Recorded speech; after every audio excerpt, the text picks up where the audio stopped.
pas à tort avec Philippe Bétourné. L'émission qui te met alors. De retour dans T'as pas tort, l'émission qui vous met alors. Oui. Alors on parlait bien sûr des échecs, de l'évolution, etc. Enfin tout ce qui est positif, comment réussir. La dernière chose, on avait parlé également de dire qu'il fallait s'entourer des esprits cartésiens, esprits créatifs.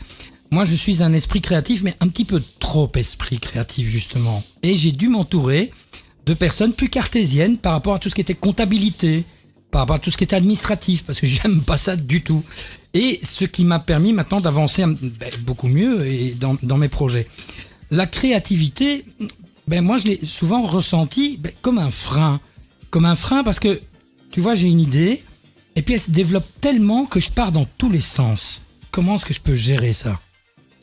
Quand ça part dans tous les sens, il faut quand même mettre noir sur blanc, partir d'une feuille blanche et noter tout ce qu'on a comme idée à ce moment-là et voir ce qui reste réaliste.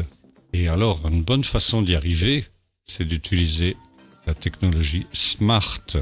C'est-à-dire ? SMART, c'est donc une technique permettant de pouvoir être vraiment en phase avec ce qu'on veut atteindre, son objectif. C'est un acronyme. S pour spécifique, il faut savoir définir précisément ce qu'on veut atteindre. Plus c'est précis, mieux c'est. Et ça permet au cerveau d'engendrer des ordres positifs pour le subconscient, pour reprogrammer.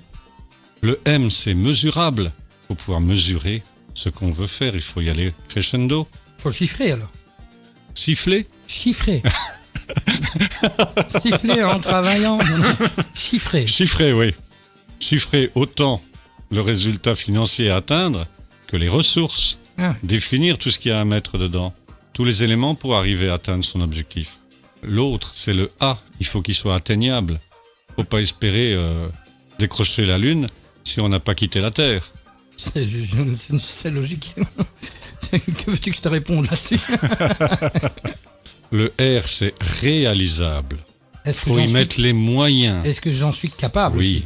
Est-ce qu'on en est capable ? Avons-nous suffisamment de compétences ? Sinon, il faut noter ce qui nous manque et voir ce qu'on peut encore apprendre. Parce que le cerveau est une machine incroyablement bien huilée et réussie pour la personne. On peut également apprendre ce qui nous manque. Ou bien avec des personnes autour, pour compléter l'offre, pour y arriver. Et donc dans SMART, on a aussi le T, dans le temps. Ouais. Il faut se donner une butée pour atteindre son objectif. Et il faut le découper en ce qu'on appelle chez les Américains les milestones, mais les bornes kilométriques. Tel mois, je vais arriver à ça, le mois prochain à ça, le mois suivant à ça, pour atteindre dans un an totalement mon objectif. Et si par exemple je dois apprendre un peu l'anglais pour me débrouiller à arriver à mon objectif, en un an on apprend l'anglais, hein. Oui, bien sûr. On peut déjà bien s'en sortir. Tout à fait. Sure, my dear. Sure, my dear. Donc, mais le temps, justement, c'est quand même quelque chose qui, parfois, on se met un timing qu'on pense réalisable, et puis on le dépasse. Est-ce qu'il faut considérer ça alors comme un échec ? Ou bien on doit reporter et revisionner le délai ? Mais si tu le dépasses, Marco, tu le dépasses par rapport à quoi ? Et comment tu ressens ce dépassement ? Mais parce que tu t'es mis, justement, un but avec un temps donné. Mais si tu le dépasses positivement...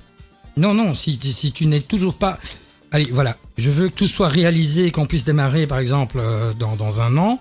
Et puis le temps arrive, donc voilà, c'est le dernier mois, je suis à mon délai que je me suis donné, puis je me rends compte que ça va déborder parce que je suis pas encore prêt. Est-ce que c'est un échec ? Ça me plaît, Marco. Pour la bonne raison qu'à SMART, moi j'ai rajouté encore 2 acronymes. Le E de évaluation, évaluer. Il faut évaluer son objectif. Donc, chaque mois, tous les 15 jours, ça dépend, voir ce qu'on a mis en place par rapport au but final et si on est bien dans les délais. Sinon, on revoit son planning.